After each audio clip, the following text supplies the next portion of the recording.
আসসালামু আলাইকুম রহমতুল্লাহি ওয়া বারাকাতুহু। 2024 সালের এইচএসসি পরীক্ষার্থী ঢাকা কমার্স কলেজ থেকে আরেকটা অঙ্ক দেখাবো। সেটা হচ্ছে নাইফি কোম্পানি লিমিটেড অঙ্কটার নাম হচ্ছে আতিক লিমিটেড, যেটা হচ্ছে ঢাকা কমার্স কলেজের 6 নং প্রশ্ন আর কি, টেস্ট পেপার থেকে। আতিক লিমিটেডের কর্মচারী মজুরি সংক্রান্ত তথ্য নিম্নরূপ। ঘণ্টাপ্রতি প্রমাণ উৎপাদন দেওয়া আছে হচ্ছে 50 একক। তাহলে 1 ঘন্টায় কত পিস মাল উৎপাদন করা হয়েছে? 50 একক। 1 ঘন্টায় উৎপাদন করা হয়েছে 50 একক। তারপরে বলছে আপনাকে ঘণ্টাপ্রতি প্রমাণ মজুরি, মানে 1 ঘন্টা কাজ করলে মজুরি দিবে কত? 100 টাকা। তাহলে 1 ঘন্টায় যদি 100 টাকা মজুরি দেওয়া হয় আর 1 ঘন্টায় যদি 50 পিস মাল বানানো হয়, তাহলে বুঝাই যাচ্ছে একটার জন্য মজুরি কত? তাহলে একটার জন্য মজুরি 2 টাকা। আচ্ছা, তারপরে বলছে সাপ্তাহিক প্রমাণ কর্মঘণ্টা। কয় ঘন্টা কাজ হয়েছিল প্রতিষ্ঠানে? 48 ঘন্টা। তার মানে 48 ঘন্টা কাজ হয়েছে। এবার 1 ঘন্টা কাজ করলে তো 50 পিস মাল বানানো সম্ভব, উৎপাদন করা। তাহলে 2 ঘন্টায় 100 বানানো সম্ভব, 3 ঘন্টায় 150 বানানো সম্ভব, 4 ঘন্টায় 200 বানানো সম্ভব। তাহলে 48 ঘন্টায় কত বানানো সম্ভব? 2400, কারণ আমরা গুণ করে নিব, ঠিক না? তারপরে শ্রমিকদের সাপ্তাহিক প্রকৃত উৎপাদন, কে কত পিস করে পণ্য উৎপাদন করছে সেটা আমাদের দেওয়া আছে। এর মধ্যে প্রকৃত উৎপাদনের মধ্যে বলছে আশা 2300। তাহলে আমাদের তো আমরা জানি যে প্রমাণ উৎপাদন হইলো এই প্রতিষ্ঠানের মধ্যে 2400, এর মধ্যে 2300 উৎপাদন করলে ওর দক্ষতা কি কম না বেশি? কম। তারপরে পাশা উৎপাদন করছে হইলো 2450, তার দক্ষতা কি বেশি, মানে ঊর্ধ্বে। তারপরে তাসা উৎপাদন করছে 2400 একক, তাহলে তার দক্ষতা সমান। এবার বলছে মঞ্জুরকৃত মজুরি হার বা মজুরির হার। প্রমাণ উৎপাদনের নিম্নে কাজ করলে প্রতিষ্ঠান তাকে দিবে 100%-এর মধ্য থেকে 80%, আর প্রমাণ উৎপাদনের সমান কাজ করলে দিবে তাকে 100%। কোনো কমতিও দেওয়া হবে না, বাড়তিও দেওয়া হবে না। তারপর যে প্রমাণ উৎপাদনের ঊর্ধ্বে কাজ করবে, কোম্পানি তাকে আরও 40% অতিরিক্ত, তাকে বোনাস হিসেবে বলতে পারেন, তাকে অতিরিক্ত সম্মানী দিবে, মানে আরও 40% বেশি। 100%-এর মধ্যে থেকে 140% দিবে। বুঝছি তো? ক নম্বর বলছে সাপ্তাহিক প্রমাণ উৎপাদনের পরিমাণ নির্ণয় করো। খুবই সহজ। সপ্তাহে আমরা 2400 মাল উৎপাদন করছি, এটা কীভাবে সম্ভব এটা একটু দেখায় দিবে। প্রথমত বলছিল ঢাকা কমার্স কলেজের সাপ্তাহিক প্রমাণ উৎপাদন। তাহলে সাপ্তাহিক প্রমাণ উৎপাদন, এই সাপ্তাহিক প্রমাণ উৎপাদন হচ্ছে আমাদের সাপ্তাহিক কার্যঘণ্টা। এটা আমাদের শীটে কিন্তু আছে, সাপ্তাহিক কার্যঘণ্টা। সাপ্তাহিক কার্যঘণ্টা কিন্তু হচ্ছে ঘন্টা প্রতি প্রমাণ উৎপাদন, ঘন্টা প্রতি প্রমাণ উৎপাদন। এই ছিল আমাদের সূত্র, এবং সূত্রে এই যে শীটের এই সূত্রটা ইউজ হয়েছে, এই যে 3 নাম্বার সাপ্তাহিক প্রমাণ উৎপাদন। এটা হচ্ছে সাপ্তাহিক কার্যঘণ্টা ইন্টু ঘন্টা প্রতি প্রমাণ উৎপাদন। উত্তর বাড়িব এককে, উত্তর বের হবে কি এককে। তাহলে হচ্ছে সাপ্তাহিক কার্যঘণ্টা কত? 48, আর ঘন্টা প্রতি প্রমাণ উৎপাদন 50। তার মানে আমার দুইটা গুণ করলে 2400, আর এটা পিছনে উত্তরটা বাড়িব এককে। কিসে বাড়িব? এককে। 1 নম্বর শেষ। এবার আমাদের প্রশ্ন 6 নম্বরে যেটা বলছিল প্রমাণ মজুরির হার, প্রমাণ মজুরি হার। আরেকটা হচ্ছে মানে এই কার্যভিত্তিক মজুরি হার। তার মানে একক প্রতি মজুরি হার আগে আমরা বের করি। 6 নম্বর দিয়ে প্রমাণ মজুরি হার, মজুরি হার এটা বের করতেছি আমরা। একক প্রতি মজুরি হার, এটার আরেকটা স্ল্যাশ নাম কি হবে? একক প্রতি অথবা প্রমাণ মজুরি হার। বুঝছেন? তাহলে কি ছিল? ঘন্টা প্রতি মজুরি হার। সূত্রটা কি ছিল? ঘন্টা প্রতি মজুরির হার বাই ঘন্টা প্রতি প্রমাণ উৎপাদন একক। ঘন্টা প্রতি প্রমাণ উৎপাদন একক, এটা ছিল আমাদের ফর্মুলা। তাহলে ঘন্টা প্রতি মজুরি হার কত? 100। প্রশ্নে কি 100 বলা না? ঘন্টা প্রতি মজুরি হার 100। তারপরে ঘন্টা প্রতি প্রমাণ উৎপাদন কত? 50। তাহলে ভাগ করলে 2 টাকা। বুঝছি না? বুঝছি না? ক্লিয়ার? তারপরে আপনাকে বলছে আবার মঞ্জুরকৃত মজুরি হার, ঠিক না? কি বলছিল? হ্যাঁ, কার্যভিত্তিক মজুরি হার। জি, তাহলে কার্যভিত্তিক মজুরির হার, মজুরির হার সমান। তাহলে যে প্রমাণ উৎপাদনের নিম্নে করলো, প্রমাণ উৎপাদনের নিচে, না কিভাবে বলা? প্রশ্ন নিচে না নিম্নে? নিম্নে। প্রমাণ উৎপাদনের নিম্নে মজুরির হার, মজুরির হার এটা আমাদের শীটে কিন্তু দেওয়া আছে একক প্রতি মজুরি হার ইনটু ওই যে 80%। সূত্রটা কি ছিল? একক প্রতি মজুরি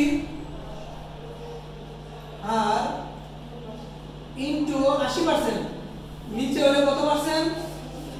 80%। প্রশ্ন বলা আছে কিনা? তাহলে একক প্রতি মজুরি হার কয় টাকা? 2 টাকা ইনটু 80% দিলে হয় 1.60 টাকা। বুঝলাম কিনা? তাহলে এবার প্রমাণ উৎপাদনের কি করব? সমান প্রমাণ উৎপাদনের সমান মজুরি হার, প্রমাণ উৎপাদনের সমান মজুরি হার। এই যে এবার সূত্র লিখবো না, এখন কিন্তু সূত্র লিখবো না।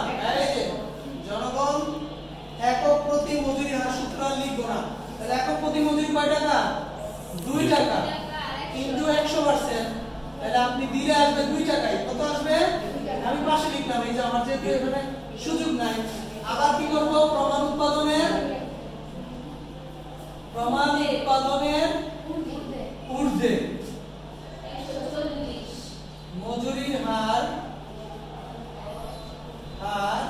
তাহলে 2 টাকা ইনটু কত? 140%। তার মানে 2.80 টাকা। এই যে ক নাম্বার শেষ। অনেক সহজ না? ক এবং খ। এবার গ নাম্বার আমাদের কি বলছে কোশ্চেনে? শ্রমিকদের মজুরির পরিমাণ বের করে দেখাও, তাই না? একটু আগে আমরা করছি। তাহলে শ্রমিকদের মজুরির পরিমাণ বের করে দেখাইতে বলছে। এখানে দেখাচ্ছি, এই যে গ নাম্বার শ্রমিকদের মজুরির পরিমাণ বের করতে। গ আগে যখন করছিলাম তখন কলাম ছিল 5টা, এখন হচ্ছে শ্রমিকদের মজুরি পরিমাণ নির্ণয়। আগের অঙ্কটা থেকে এটা ব্যতিক্রম কতটুকু বলেন তো? এই যে এতটুকু, ঠিক না? বুঝছি কিনা? আচ্ছা, তাহলে আমাদের হচ্ছে এখানে 7টা কলাম নিব। কয়টা? 1 2 3 4 5 6 7। একটা হলো ক্রমিক নং, পরে নাম, তারপর প্রকৃত উৎপাদন, আর হলো প্রমাণ উৎপাদন, তারপরে হচ্ছে দক্ষতা, কার দক্ষতা কতটুকু, পরে মজুরির হার, আর হলো মোট মজুরি। আচ্ছা, কয়জন কর্মী আছে? 1 2 3। আর একটা মোটের জন্য আমরা রেখে দিলাম 1 2 3। আশা। এবার প্রকৃত উৎপাদনগুলি বলেন, প্রশ্নে দেওয়া আছে। প্রকৃত উৎপাদনগুলো বলেন।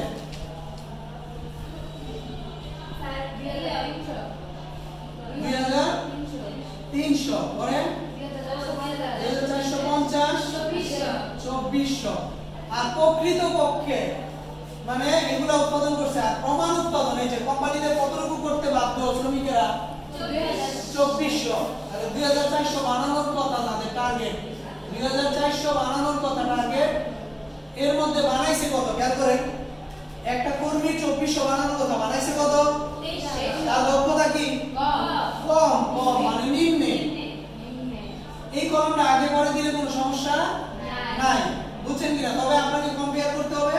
বানানোর টার্গেট 2400, বানাইলো 2300, তাহলে কি নিম্নে। তাহলে এবার আপনার এর দক্ষতা কি? এই উঠবে। আর এর দক্ষতা কি? সমান। তাহলে লিখলাম সমান। আচ্ছা, এখন আপনারা বলেন তো মজুরি হার যার নিম্নে ও কত করে মজুরি পাবে? এই যে নিম্ন হলে কত, সমান হলে কত, ঊর্ধ্ব হলে কত? 80% কত আসে? 1.6। আর যে করছে হলো 2 টাকা, হচ্ছে ঊর্ধ্ব হলে কত? 2.80। যাই করলো সমান 2 টাকা। এবার কার সাথে কার গুণ করব আমরা?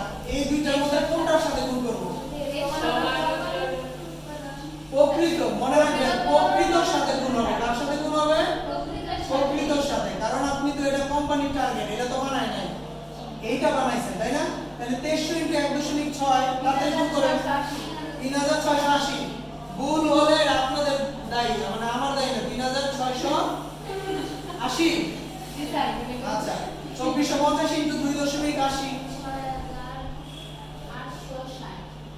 এটা আবার করে বলেন তো। 2450 × 2.8 কত?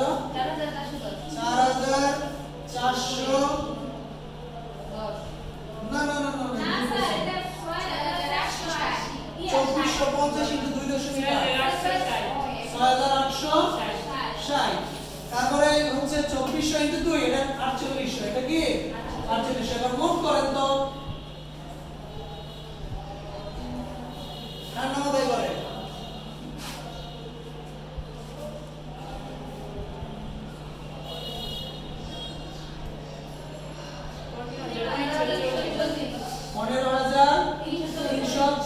এই ছিল আমাদের অঙ্ক।